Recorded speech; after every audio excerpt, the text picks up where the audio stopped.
नमस्कार दोस्तों, OCN network में आपका स्वागत है।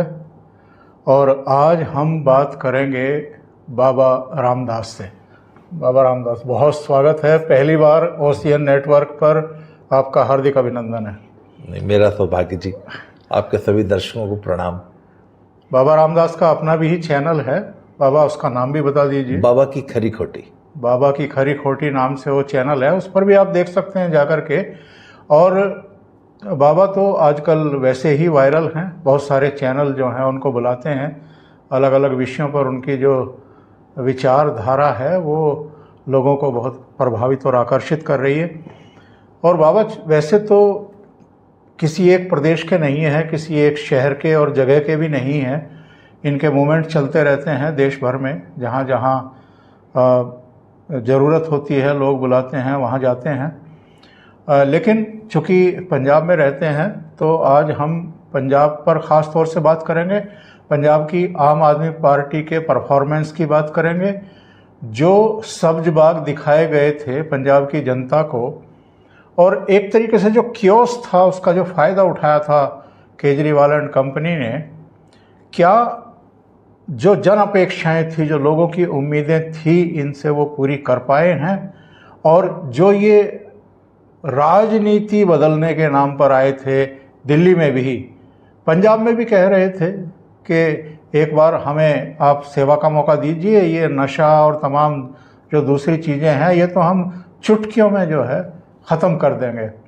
तो कई मुद्दे हैं पंजाब को लेकर के, उन पर चर्चा करेंगे। और फिर चूँकि दिल्ली में भी अब विधानसभा चुनाव होने ही वाले हैं, झारखंड और महाराष्ट्र के बाद फिर दिल्ली का नंबर है, तो जेल से निकलने के बाद से ही अरविंद केजरीवाल, वो कहते हैं ना कई बार के मारे मारे घूम रहे हैं, कभी टूटी हुई सड़कों को देखने के लिए जाते हैं, वहाँ की वीडियोग्राफी फोटोग्राफी कराते हैं, फिर उनको मीडिया को जारी करते हैं। अब कुछ सड़कों की रिपेयरिंग का काम शुरू हुआ है तो इनके ट्विटर हैंडल और तमाम चीज़ें भरी पड़ी हैं कि देखो केजरीवाल जी आ गए हैं तो सड़कें सुधरनी शुरू हो गई हैं। तो इसका जो डार्क साइड है हम उस पर भी चर्चा करेंगे।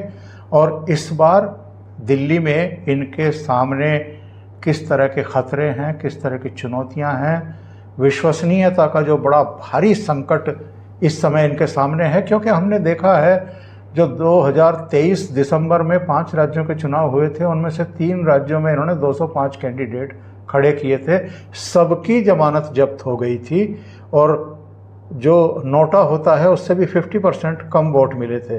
लोकसभा चुनाव में इन्होंने 22 कैंडिडेट खड़े किए थे, पंजाब की सभी 13 सीटों पर किए थे, हरियाणा की 1 सीट पर किए थे, दिल्ली की 4 सीटों पर किए थे, गुजरात में भी 2 सीटों पर लड़ रहे थे।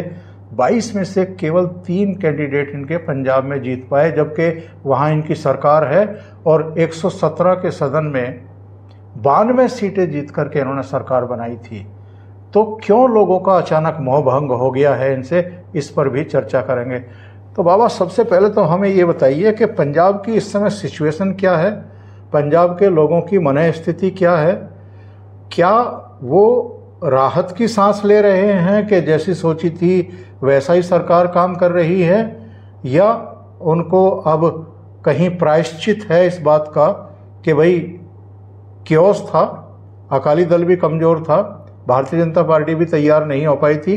और भारतीय जनता पार्टी के खिलाफ तो आप जानते ही हैं कि 13 महीने का यहाँ आंदोलन करवा करके एक ऐसा जहर बो दिया गया था पंजाब की जनता में कि भारतीय जनता पार्टी को तो समर्थन मिलना ही नहीं था उस समय विधानसभा चुनाव में। तो इनको विकल्प के तौर पर लाए थे, पर क्या ये कहीं भी किन्हीं भी सेक्टर में अपेक्षाओं पर खरे उतर पाए? नहीं सर, आम आदमी पार्टी की सरकार पंजाब में तो टोटल फेलियर रही। इनका जो मुख्य मुद्दा था वो था कि ये नशा, क्योंकि पंजाब में आज जो सबसे बड़ी समस्या है वो 2 हैं मैं जो देखता हूँ। सबसे पहली है नशा और दूसरा है पंजाब से पलायन। सर, पंजाब से इतना भयानक पलायन है कि जिसकी आप कल्पना भी नहीं कर सकते। मतलब पूरा का पूरा पंजाब जो है वो एक घोस्ट टाउन बन गया है। पंजाब के गांव का यह हाल है, आज से 10 साल पहले भी यही हाल था कि आप पूरे गांव में चले जाइए, आपको कोई रास्ता बताने वाला नहीं मिलता। पंजाब के गांव में अगर मान लीजिए 100 घर हैं तो 100 में से 90 घर तो ऐसे हैं जहां पिछले 10 साल से ताला लगा है, कोई नहीं आया। और जिन 10 घरों में भी कोई अगर रह रहा है तो गांव के बूढ़े बुजुर्ग रह रहे हैं, या जो निकम्मे नकारा लड़के हैं, जो नशेड़ी हैं, वो रह रहे हैं। और जो गांव के में जो लेबर क्लास है, पंजाब में एक सिस्टम है कि कोठी में एक कमरा खोल के उनको दे दिया कि चलो भैया कोई दिया बत्ती करता रहेगा या झाड़ू पोछा लगाता रहेगा, सिर्फ ये है। और ये तो हालत है पंजाब के पलायन की। बाजार सुनसान पड़े हैं, स्कूल कॉलेज तो मतलब ये हालत है कि आप सोच नहीं सकते। बिजनेस बिल्कुल धरातल पे लग चुका है, बिजनेस नाम की चीज नहीं रह गई है। मेरी पत्नी एक स्कूल की प्रिंसिपल है, तो एक दिन हम चर्चा कर रहे थे कि स्कूल में बच्चे क्यों नहीं बढ़ते। भाई देखिए ना, बच्चे पैदा होंगे तब बढ़ेंगे ना। पिछले 10 साल से एक सिलसिला ये चल रहा है, हालांकि चल तो रहा है ये 40 साल से, और 10 सालों में ये हुआ कि 17 साल का बच्चा ही विदेश चला जाता है। अब मान लीजिए जो 17 साल का बच्चा 12वीं पास करने के बाद अगर वो विदेश नहीं गया होता तो वो बीए फर्स्ट ईयर में किसी कॉलेज में एडमिशन लेता। पंजाब में जालंधर में एक बहुत मशहूर कॉलेज है, खालसा कॉलेज जी, उसमें लगभग 2200 सीटें बताई जाती हैं। किसी जमाने में सर, आज से मात्र 7-8 साल पहले तक मतलब खालसा कॉलेज में एडमिशन हो जाना बड़े प्राइड की बात होती थी, और वहाँ के लोकल एमपी एमएलए और बड़े जो थे वो उनकी सिफारिश पे भी एडमिशन नहीं मिलता था, सिर्फ मेरिट पे, बड़े मुश्किल थे। सर आज ये हालत है कि 2200 सीटों के कॉलेज में मुश्किल से 700-800 बच्चा पढ़ता है। बाकी ये वहाँ के सबसे रेप्यूटेड कॉलेज की हालत बता रहा हूँ। सामान्य सर कम से कम 1000 ऐसे कॉलेज और यूनिवर्सिटीज और ऐसे होंगे जो कि घोस्ट, मतलब जिन पे ताला लगे 10 साल हो गए। ओहो, क्यों? अरे भाई, जब 17 साल का बच्चा ही कनाडा चला जाएगा तो आखिर कॉलेज में कौन पढ़ेगा?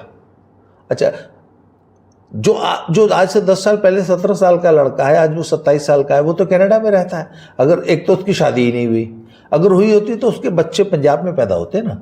सही है। तो जो पंजाब में बच्चा पैदा होता तो वो हमारे स्कूल में किंडरगार्टन में एडमिशन लेने आता। पॉपुलेशन है ही नहीं।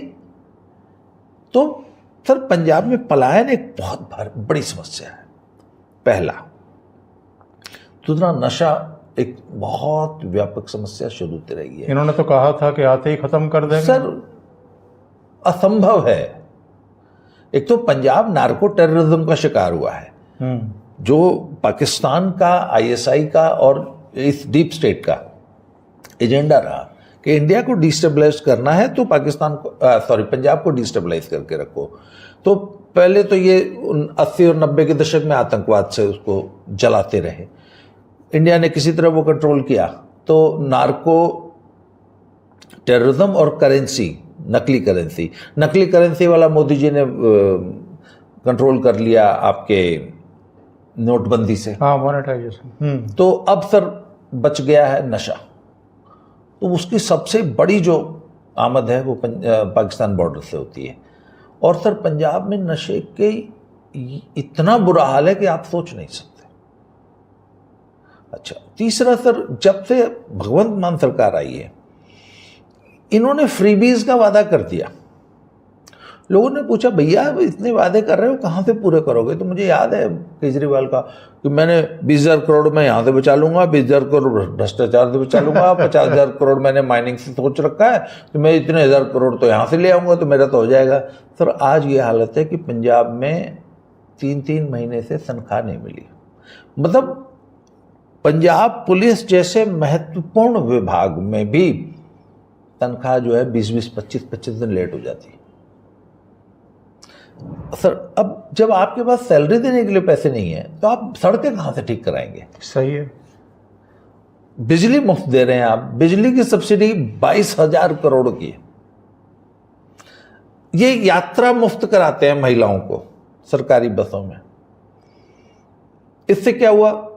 इनके पास पनबस नाम का एक निगम टाइप का था, जिसमें इन्होंने अमरिंदर सिंह के ज़माने में, आज से करीब 10-12 साल पहले 1000 बसें खरीदी। और उसका इन्होंने तरीका ये बनाया कि भैया जैसे बस, सामान्य बस एक प्राइवेट मालिक की चलती है, तो आप बस चलाइए, उस बस से अपनी सैलरी निकालिए ड्राइवर कंडक्टर की, और उस बस की किस्त भी दीजिए। तो ये व्यवस्था किसी तरह चल रही थी रोप धो के। फिर इन्होंने क्या किया कि आते महिलाओं की यात्रा फ्री कर दी, तो आपका मोर देन 50% रेवेन्यू गया। बिल्कुल सही बात। तो एक तो पनबस दिवालिया हो गई, तो पनबस में सर हजारों कंडक्टर ड्राइवर और उनका पूरा उनकी तनख्वाहें निकलनी मुश्किल हो गई।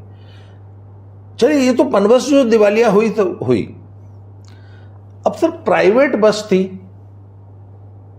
महिला सवारी ने कहा कि नहीं मैं तो सरकारी में जाऊंगी, वहां फ्री मिलता है, तो प्राइवेट का 50% बिजनेस सरकारी में शिफ्ट हो गया। पर उतना ही नहीं हुआ, मान लीजिए आपके साथ एक महिला है, वो कहेंगी कि मेरा तो फ्री है, तो सिर्फ आपका टिकट लगेगा ना, तो हम प्राइवेट में क्यों जाएं? प्राइवेट में हम दोनों को टिकट देना है। तो मैं तो महिला तो गई, अपने साथ एक पुरुष सवारी भी ले गई, तो लगभग 60 से 65% रेवेन्यू प्राइवेट बसों का चला गया। सर पंजाब में प्राइवेट रोडवेज एक बहुत बड़ा एंटरप्राइज था। आप समझ लीजिए सर कि मैं एक ऐसे परिवार को जानता हूं जिनकी 18 बसें चलती थी। सर वो परिवार सड़क पे आ गया, दिवालिया हो गया, और आज उनके घर का जो बच्चा है, युवा है, 35,000 रुपये की नौकरी करता है मोहाली में। बताइए। तो सर ये जो आज 3.25 लाख से ऊपर का 3.25 लाख करोड़ का कर्जा पंजाब के ऊपर हो चुका है, जो कि इस वक्त 4 या 4.25 लाख हो रहा है। सर टोटल इकोनॉमिक केओस ये इस वक्त पंजाब में है। और ये मिशनरी जो ड्रामा कर रही सर है उसको वो तो बात ही छोड़ दीजिए ना, वो तो मतलब पंजाब का इतना बड़ा दंश है कि आप जिसकी कल्पना नहीं कर सकते। सर मिशनरीज का ये हाल है। मैं सुल्तानपुर लोधी नामक एक शहर में रहता हूं, जो कि पवित्र नगरी है। जैसे पंजाब की जो 4-5 पवित्र नगरियां हैं, जैसे अमृतसर है या आनंदपुर साहब है, क्योंकि सुल्तानपुर लोधी में 14 साल तक गुरु नानक देव जी स्वयं उन्होंने निवास किया, और उनकी बहन जो है बेबे नानकी, उनकी ससुराल थी। तो सर जो वहाँ का जो मुख्य गुरुद्वारा है उसका नाम है बेर साहब। वहाँ पे एक बेरी का पेड़ था जहाँ जिसके नीचे बैठ के गुरु नानक देव जी ध्यान लगाया करते थे। तो बेर साहब बड़ा ऐतिहासिक गुरुद्वारा है, बेई नदी के किनारे। तो एक दिन मैं वहाँ से ना वॉक करता हुआ जा रहा था, तो मैंने देखा कि बेई नदी के किनारे पर गुरुद्वारे के मेन गेट के सामने मिशनरी ईसाई मिशनरियों ने अपना 25 दिसंबर का या ऐसे कोई पर्व था, उसका उन्होंने एक बहुत बड़ी होर्डिंग गेट पे, गुरुद्वारे के गेट पे लगा रखी है, इनविटेशन दे रखा है कि हमारे फंक्शन में आइए।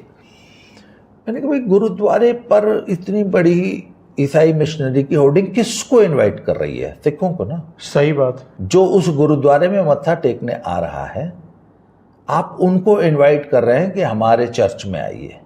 मतलब आपके निशाने पे सिख समाज है ना। और बेर साहब के गुरुद्वारे की मैनेजमेंट में इतनी हिम्मत नहीं है कि उससे पूछने गए हमारे गेट के सामने ये अपना क्यों लगाया? बिल्कुल होर्डिंग। बिल्कुल भाई आपके घर, आपका एक रेस्टोरेंट है, आपके रेस्टोरेंट के गेट पे कोई दूसरे रेस्टोरेंट वाला अपना बोर्ड लगाने की हिमाकत करेगा? सोचेगा? उनकी रजामंदी से ही लगा होगा, कोई प्रबंधक समिति में तो से कोई सर होगा। बात ये ना कि पूरे पंजाब को जाना है, यूएसए, कनाडा, अमेरिका, वही तो उनकी सरकारों के साथ इनका एक पैक्ट है, ये आप आइए, आपका स्वागत है, पर हमारा काम उधर पंजाब में होने दीजिए। नहीं तो एक बात बता, नहीं किसकी हिम्मत है कि गुरुद्वारे के ऊपर अपना होर्डिंग लगा देगा? सही बात। धर्मांतरण का। और आप लगाने क्यों देंगे? वही बात। और वहाँ जो सिक्योरिटी को लेकर के इस समय इश्यूज हैं, जिस तरीके से फिर से ये खालिस्तानी सिर उठा रहे हैं, आतंकवादी घटनाएं कुछ हुई हैं बीच में। वो तो पटियाला में घटना घटी थी, काली मंदिर पर जो अटैक हुआ था, वो तो खैर कांग्रेस सरकार के समय हुआ था शायद। लेकिन ये जो फिर से वही काले दिनों की आहट हमें सुनाई पड़ रही है, ये कितनी बड़ी थ्रेट है? सर आम आदमी पार्टी को पंजाब में चुनाव जिताना, उस चुनाव की पूरी फंडिंग, पूरा मैनेजमेंट, यहां तक कि उनके लिए वोटों का इंतजाम करना भी कनाडा और अमेरिका में बैठे हुए खालिस्तानी करते हैं। क्यों? क्योंकि जिस दिन पहली बार अन्ना हजारे के आंदोलन में केजरीवाल ने इंडिया अगेंस्ट करप्शन बनाई, उन वक्त उस दिन मैं और मेरी पत्नी हम जालंधर में थे। तो जैसा सभी लोग कि यार चलो एक ईमानदार आदमी देश में भ्रष्टाचार खत्म करने आया है, हम लोग को भी, मुझे में यकीन मानिए, मैंने और मेरी पत्नी ने अरविंद केजरीवाल के लिए बैठ के पोस्टर बनाए हैं जालंधर में, और हम सारा दिन प्लेकार्ड लेके खड़े होते हैं, मैं भी अन्ना, मैं भी उनमें से एक हूं, मैं इसको हमेशा स्वीकार करता हूं। सर उस दिन जब मैं भी अन्ना और इंडिया अगेंस्ट करप्शन का बोर्ड लेके पंजाब में खड़े होते ना सर, कोई हमारी तरफ देखता तक नहीं था ये कौन लोग खड़े हैं। भाई एक आदमी अगर बीच में पोस्टर लेके खड़ा है तो कम से कम आता जाता आदमी देख तो लेता है कौन है। सर हमें कोई देखता तक नहीं था। हमें बड़ी निराशा होती थी कि बताइए कितना मरा हुआ समाज है कि हम देश में भ्रष्टाचार के खिलाफ एक लड़ाई लड़ रहे हैं और हमारी तरफ कोई देख तक नहीं रहा है।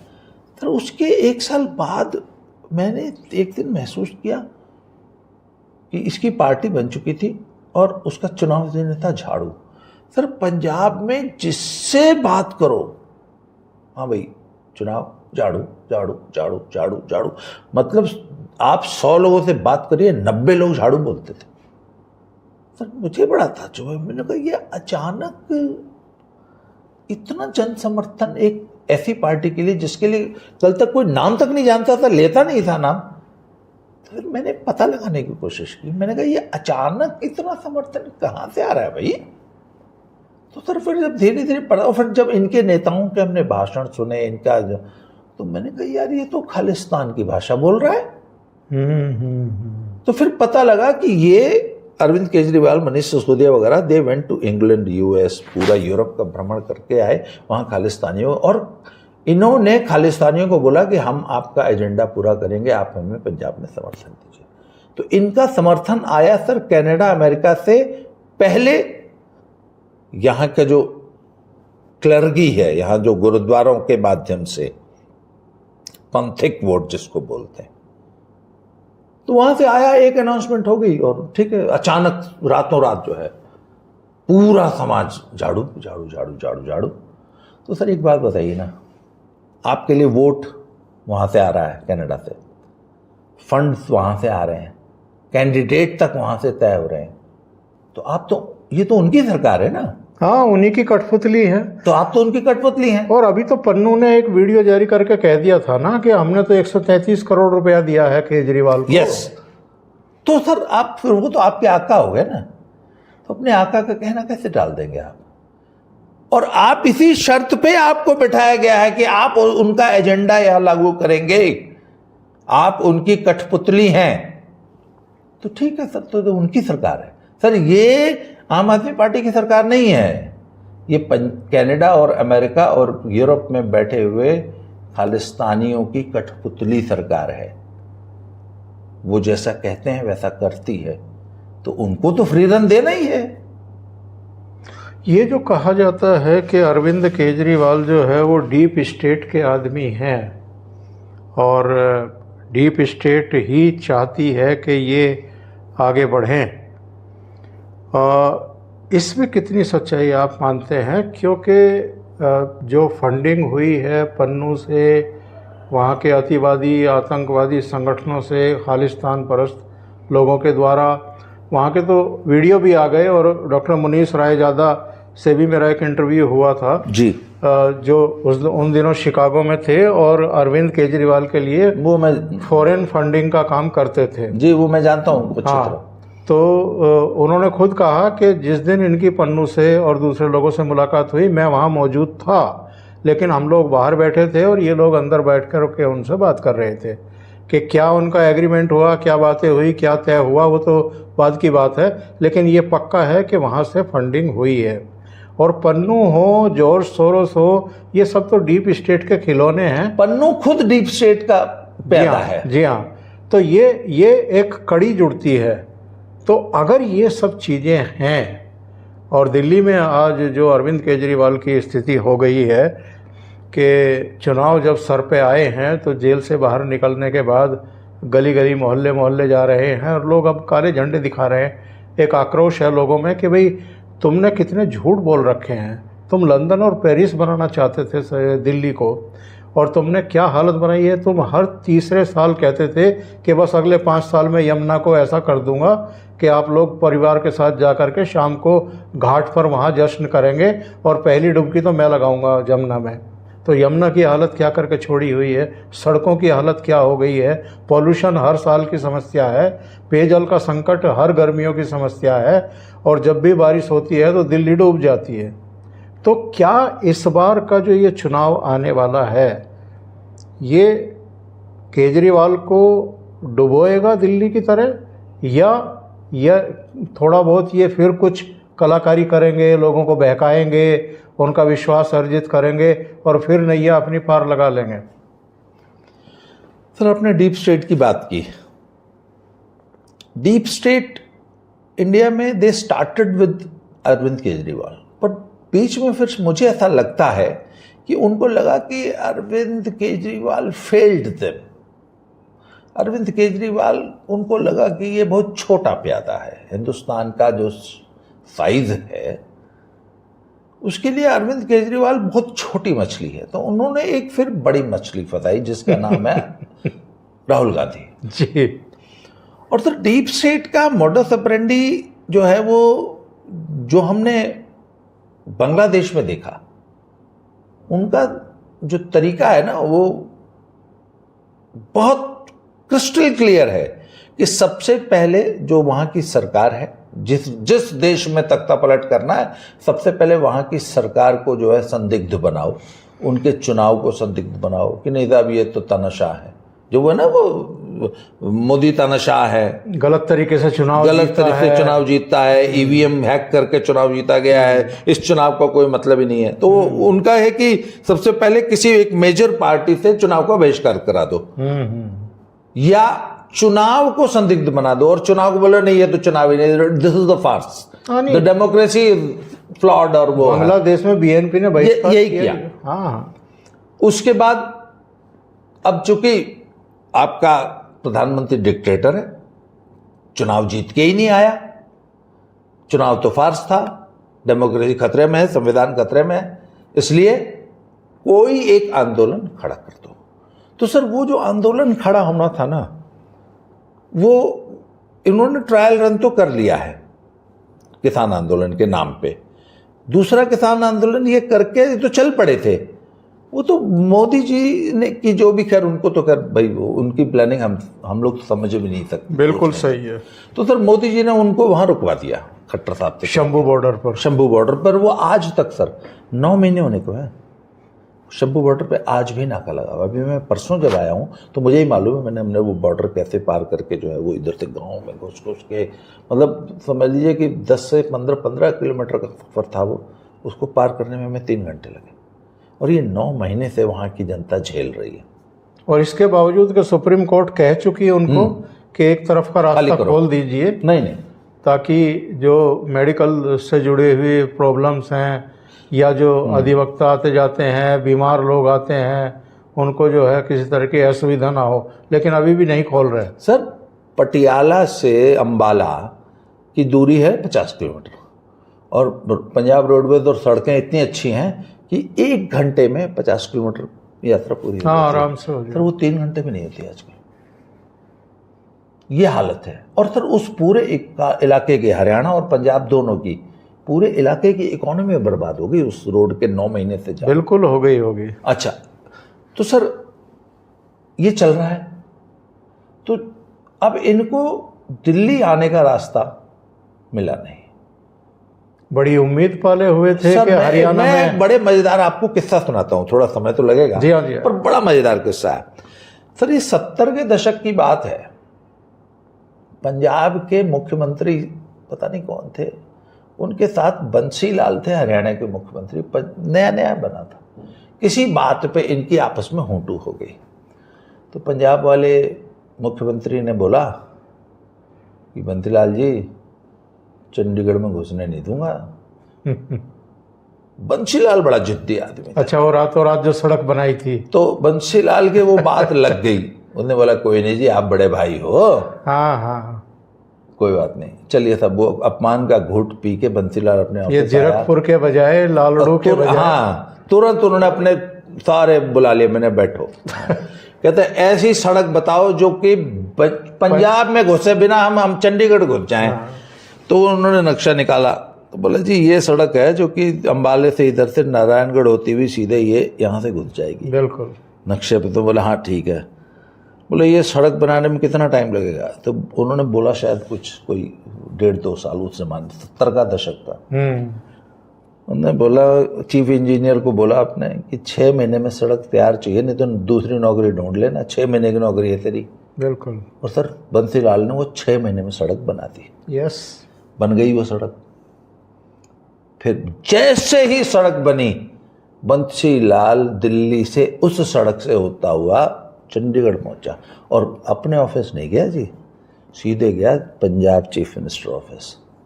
बोले हाँ जी सरदार जी, आज मैं उस सड़क से चंडीगढ़ आया हूँ, मैं तो आ गया, अब आप ये बताओ आप दिल्ली कैसे जाओगे? हाँ, इस सड़क से तो हम नहीं जाने देंगे। सर बंसीलाल ने जो उस दिन बात कही थी ना कि अब आप ये बताओ आप दिल्ली कैसे जाओगे, दिल्ली नहीं घुसने दूंगा। बिल्कुल। फिर ये बात कह के बंसीलाल तो मर गया, खट्टर ने रोक लिया।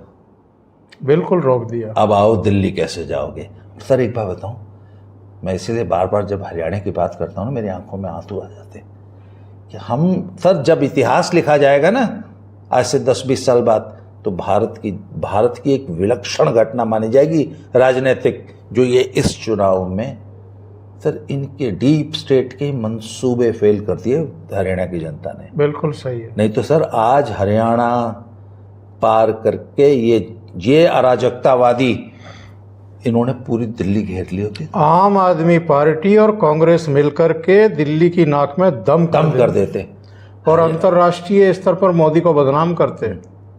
तो जैसे वो पुराने जमाने में किले घेर लेते थे ना 6-6 महीने, हाँ। चित्तौड़ के किले का घेराव ऐसे था। बिल्कुल। तो उस तरीके से ये दिल्ली घेरते, हरियाणा वालों ने बचा ली, क्योंकि आज हरियाणा दिल्ली इसमें कोई दो राय नहीं है। तो सर बात ये नहीं कि हम बात कर रहे थे डीप स्टेट की, तो सर डीप स्टेट ने पहले सारा दाव केजरीवाल पे लगा रखा था, अब उनका सारा दाव राहुल गांधी पे लगा हुआ है। हालांकि पिछले 3 महीने में जो राहुल गांधी की जो एक्टिविटीज रही और अमेरिका में जो इन्होंने जो इनका जो रायता फैला उससे ना डीप स्टेट, मैंने सुना है कि ऐसा कुछ चर्चाएं हैं कि इनसे भी बड़ा निराश है। एक्चुअल में ये अमेरिका में डीप स्टेट के टॉप लेवल के कुछ लोगों से मिलना चाहते थे जी। उन्होंने कह दिया हम तो यहाँ खुद ही अपने चुनाव में व्यस्त हैं इस समय जी, हमारा ही खेल बिगड़ा पड़ा है भैया, नवंबर तक तो हम बात नहीं कर सकते, नवंबर के बाद देखेंगे जो होगा। तो अभी तो टाल दिया, इनसे बात नहीं की जी। तो सर बात यह है कि इस वक्त पंजाब की ये स्थिति है कि अभी 1 अक्टूबर से उनकी धान की नई फसल की लिफ्टिंग शुरू हो जाती है। सर आज 26 हो गई सर, अभी तक सरकारी खरीद के नाम पे एक दाना भी धान नहीं बिका है। और धान अभी मैं जब आया हूं ना सर, पूरे पंजाब में हर सड़क पे किसान अपना धान लेके बैठे हुए हैं। बताइए, सारी सड़कें उन्होंने जाम कर रखी हैं, बड़ी मुश्किल से हम निकल के आए। और सर धान की, अच्छा, भारत सरकार ने 42,000 करोड़, लगभग ऐसे 41,000 कुछ 433 करोड़ के आसपास कुछ रकम है, वो सितंबर में ही पंजाब सरकार के खाते में डाल दी थी कि साहब ये है आपकी धान खरीद का पैसा। पंजाब की सरकार कहती है कि हमारे पास पिछले सत्र का चावल ही अब तक हमने पूरा नहीं लिया है, वो भी शेलर्स में पड़ा है। लगभग 65,000 ट्रक चावल अभी तक राइस मिल्स में पड़ा हुआ है, वही हम नहीं स्वीकार कर पाए हैं। हमारे पास जगह नहीं है।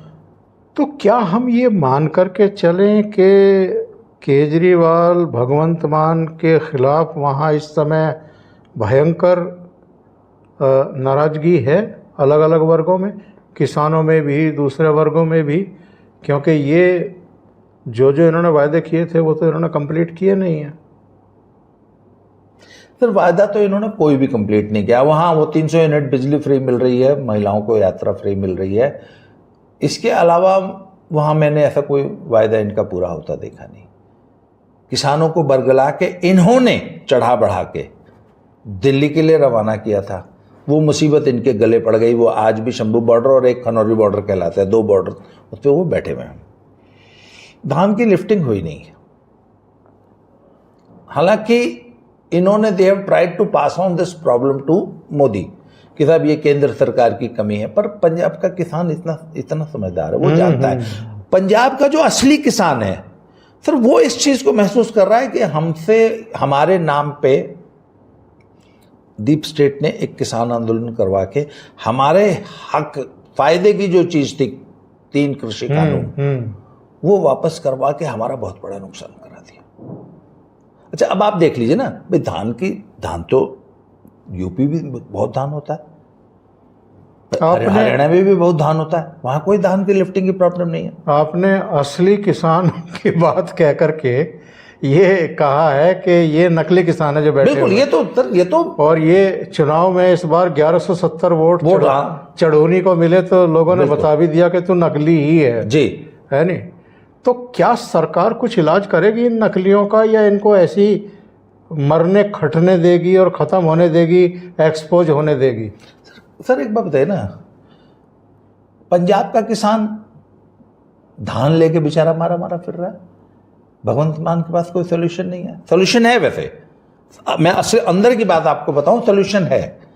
पंजाब का जो राइस मिलर है, पंजाब में लगभग 6500, हाँ 6500 के आसपास बड़ी राइस मिल्स हैं।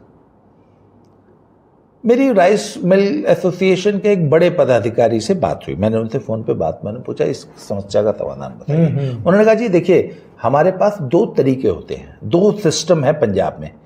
एक होता है सिंगल कस्टडी, एक होता है डबल कस्टडी। डबल कस्टडी मतलब पंजाब सरकार का धान हमारी राइस मिल में आके रख जाएगा, हमारे पास जगह है, तो उसमें उस धान के मालिक 2 होंगे, वो राइस मिलर भी होगा और सरकार भी होगी। अगर कोई नफा नुकसान होता है, कोई प्रॉब्लम होती है, तो दोनों मिलकर उस घाटे को वहन करेंगे। एक होती है सिंगल कस्टडी, आप सरकार हैं, मैं राइस मिलर हूं, आप एक काम कीजिए, अपना धान मेरे यहां रखवा दीजिए, अपने धान की देखभाल कीजिए, मैं उसमें से निकाल के आपको मिलिंग करके दे दूंगा। सही बात है, मालिक आप हैं, अगर कोई नफा नुकसान हुआ तो आपका होगा। इसको कहते हैं सिंगल कस्टडी। धान आपका, प्रीमाइसेस मेरा, मशीनरी मेरी, मिलिंग मेरी। सरकार कहती है ना, सिंगल कस्टडी पे हम धान नहीं रखेंगे। अच्छा, इसके साथ एक और दिक्कत हुई, एक नई प्रजाति का धान इस बार पंजाब में लगाया गया। तो सर जो पिछली जो प्रजातियां थी उसमें 67 किलोज ऑफ राइस तैयार होता था 1 क्विंटल में। इस नई प्रजाति में 60 किलो हो रहा है, घाटा हो रहा है। तो राइस मिलर कहता है भाई हमें तो सरकार को 67 किलो चावल देना है, तुम्हारी प्रजाति में ही 60 किलो है, मैं कहां से 7 किलो दूंगा? सही है। पंजाब सरकार कहती है कि वो घाटा किसान बर्दाश्त करे, किसान कहता है कि तो तुमने लगवाया था, बीज तुमने दिया था, बिल्कुल तुम सर, तो इसको तो हल तो आखिर पंजाब सरकार को ही करना है। सही है। और कृषि वैसे भी राज्य सरकार का मसला है, राज्य का विषय है, हाँ, ये केंद्र का नहीं है। तो सर ये एक बहुत बड़ा पेच फंसा हुआ है, जिसमें आज पंजाब का किसान बेचारा दर बदर मारा फिर रहा है और भगवंत मान को गरिया रहा है।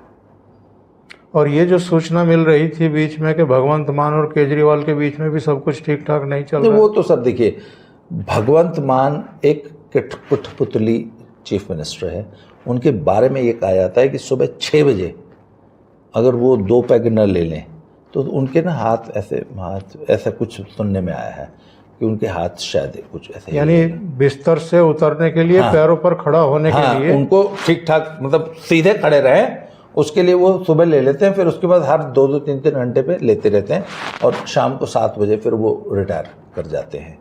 तो सर वो अभी पीछे क्या हुआ कि डोडा में एक सीट आम आदमी पार्टी जीती है हिमाचल में, कश्मीर में। हाँ, तो उस विधायक ने कोई कार्यक्रम रखा। अब केजरीवाल को उस कार्यक्रम में जाना था, तो वो पहले चंडीगढ़ आए फ्लाइट से। चंडीगढ़ से पंजाब सरकार का स्टेट चॉपर लेके उनको डोडा गया। अदरवाइज डोडा पहुंचने में उनको लगते 8 घंटे। सही है। तो सर अब केजरीवाल किस संवैधानिक पद पे है कि वो उसको लेके पंजाब सरकार का हेलीकॉप्टर जाएगा? तो सर भगवंत मान एज ए शॉफर केजरीवाल को उस, वो कहते हैं ना, हम हमारे यहाँ बच्चे कहते हैं कि पापा गेड़ी मरवा दो, पापा झूठे लेने हैं, तो पापा अपने स्कूटर पे बच्चे को बिठा के चल तुम्हें घुमा लाए। हाँ। तो सर केजरीवाल की गेड़ी मरवाने जोगे रह गए, क्यों जी? हाँ, उसी ये तो शॉफर। अभी पीछे जब चुनाव था तो वो बहुत मोटे पैसे देके, कुछ शायद 65 या 70 करोड़ रुपए देके केजरीवाल के लिए, केजरीवाल के चुनाव प्रचार करने के लिए पंजाब सरकार ने 2 विमान किराए पे लिए चुनाव प्रचार के लिए। उसमें भी हर गेड़ी पे भगवंत मान को साथ बैठा के ले जाता था। मजबूरी थी, वरना चुनाव आयोग कान पकड़ लेता जी। तो सर भगवंत मान की का स्टेटस क्या बना दिया? बिल्कुल, मतलब शॉफर, केजरीवाल का शॉफर स्टेट प्लेन का। और यहाँ की अगर हम बात करें दिल्ली की, तो दिल्ली में आपको क्या लग रहा है, जिस तरह की समस्याओं में ये घिर गए हैं और जो बड़ी भयंकर गलती करके गए थे कि इस्तीफा नहीं दूंगा और जेल में भी मुख्यमंत्री बना रहूँगा, और जब जेल से बाहर आया 5.5 महीने बाद, तो सुप्रीम कोर्ट ने कह दिया कि बाहर तो जा रहे हो लेकिन किसी फाइल पर सिग्नेचर नहीं कर पाओगे। यानी जो सड़कें टूटी पड़ी हैं, जो काम रुके पड़े हैं, वो सब रुके ही रहेंगे। तो मजबूरी में मुख्यमंत्री पद छोड़ करके आतिशी को मुख्यमंत्री बनाना पड़ा। और अब जब मोहल्लों में जाते हैं, कॉलोनियों में जाते हैं, सड़कों पे जाते हैं, तो लोग काले झंडे दिखा रहे हैं, लोगों में नाराज़गी है। तो डूबेंगे या तैर जाएंगे इस बार भी, क्योंकि कलाकार तो है ये। सर मैं एक बात, मैं आपको थोड़ा सा पीछे ले चलता हूं। आम आदमी पार्टी सत्ता में दिल्ली में आई कैसे थी? सर भाजपा का 36% वोट था, जो आज भी इंटैक्ट है विधानसभा में। 36 में 1-2% ऊपर नीचे होता। हाँ, वो हाँ। इनके पास था सर 32% वोट और कांग्रेस के पास होता था 24% वोट। तो आपको याद होगा 2014 में जब मोदी का रथ चला और एक ओर से वो जीतते हुए आ रहे थे, तो जब हरियाणा भी जीत गए तो उनको दिल्ली में रोकने के लिए कांग्रेस ने एक स्ट्रेटजी बनाई कि अगर मोदी को रोकना है तो दिल्ली में हम रोक सकते हैं। पहला चुनाव मोदी हारेंगे यदि हम अपना वोट, कांग्रेस का वोट आम आदमी को शिफ्ट कर दें। तो सर 24% से घट के कांग्रेस 8% पे आ गई थी, आपको याद होगा वो? यस। तो सर और मुझे अच्छी तरह याद है कि कांग्रेस के प्रत्याशी बूथों पर खड़े होकर वो ऐसे बोलते थे, चाड़ू चाड़ू, वो चाड़ू चाड़ू। तो इस तरीके से वोट डलवाया था दोनों। अच्छा, भाई मुझे याद है एक बार एक उपचुनाव हो गया। उपचुनाव कायदे से कांग्रेस फिर लड़ गई, उसमें फिर कांग्रेस 24% वोट पाई थी, आपको याद होगा? यस। तो सर बात यह है कि अगर कांग्रेस कायदे से चुनाव लड़ी तो सर वो 24% वोट आज भी कांग्रेस का इंटैक्ट है, 1-2% कम हुआ होगा। सही है। तो सर केजरीवाल की पार्टी कैसे परफॉर्म करेगी, ये कुंजी हाथ में है कांग्रेस के। अगर कांग्रेस कायदे से अपने पूरी ताकत से चुनाव लड़ी तो कांग्रेस आज भी सर 22% को महंगी नहीं है, 22% वोट को, तो सर केजरीवाल चुनाव हार जाएगा। अब बात यह ना सर कि केजरीवाल और कांग्रेस में क्या पैक्ट होता है और क्या आज भी कांग्रेस केजरीवाल, अच्छा सर इसका ये तो मान लीजिए ना कि बहुत बड़ी स्ट्रेटेजिक मिस्टेक ये थी कि केजरीवाल ने कांग्रेस को उत्तराखंड हरवाया, गोवा हरवाया, गुजरात हरवाया, राजस्थान हरवाया, एमपी हरवाया और अब हरियाणा हरवाया। हरियाणा में चाहे 1% वोट हाँ, काटा। हरियाणा में कई सीटें हरवा दी, 10 सीट हरवा दी इधर। हाँ हाँ। तो सर बात ये ना कि कांग्रेस के रणनीतिकारों ने 2014 में जो गलती की थी ना, एक भस्मासुर पैदा किया था मोदी को रोकने के लिए, एक भस्मासुर पैदा किया जो खा गया इन्हीं को। तो सर बात ये ना कि क्या कांग्रेस को अब इतनी अक्ल आई है कि अब वो गलती सुधार ले? तो सर अगर कांग्रेस अपना 24% वोट रिटेन कर गई दिल्ली में, फिर तो केजरीवाल की नैया डूब जाएगी। अब डिपेंड करता है सर कांग्रेस कैसे चुनाव लड़ती है, बहुत, क्योंकि वोटों का बंटवारा ही डिसाइड करेगा। जी, बहुत गहरी बात आपने कही है और बिल्कुल मैं सहमत हूँ इस बात से। बहुत बहुत धन्यवाद आपका बाबा रामदास, इतना समय निकालने के लिए। Thank you sir. और दोनों महत्वपूर्ण मुद्दों पर चर्चा करने के लिए। तो अभी के लिए इतना ही। अगर आपको ये चैनल पसंद आ रहा है तो सब्सक्राइब करना ना भूलें और साथ में लगे बेल आइकॉन को ज़रूर दबा दें ताकि आगे आने वाले वीडियो और उनके नोटिफिकेशन आप तक पहुंचते रहें। बहुत बहुत धन्यवाद। नमस्कार। Thank you. जय श्री राम। जय श्री राम।